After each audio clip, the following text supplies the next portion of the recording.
আবারও চলে এলাম রান্নাঘরে নতুন একটা রেসিপি। ছোট মাছ কেটে ধুয়ে নিয়েছি, এবার কড়াইতে দিয়ে দেবো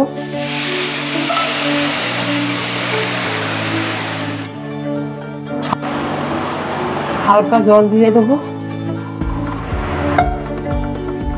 এবার ঢাকা দিয়ে দেবো। ছোট মাছ সিদ্ধ হয়ে গেছে, এবার নামিয়ে নেবো। ছোট মাছ সিদ্ধ করার পর বেছে নিয়ে কাটা ফেলে দিয়েছি। এবার এখানে একটা আলু গ্রেট করে দেবো। আলু গ্রেট করা হয়ে গেছে, এবার এক এক করে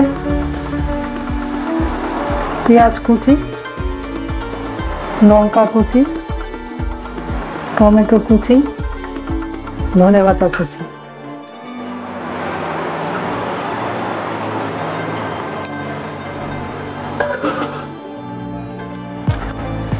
একটু পোস্ত দেবো,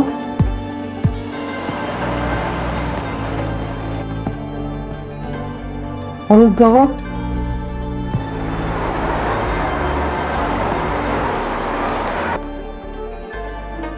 নুন দেবো।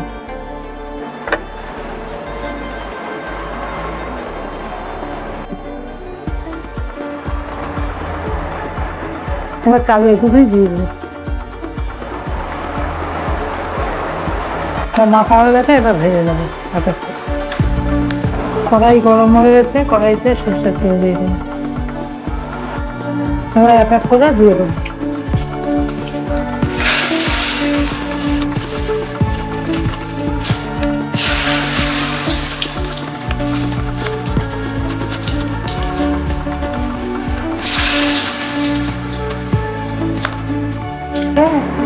এক এক করে তুলে নেবো।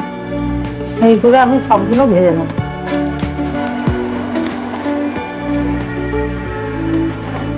আমার পোস্ত রোটের চপ বানানো হয়ে গেছে, দেখুন। এইভাবে করে খেয়ে দেখবেন, খুবই সুস্বাদু একটা খাবার।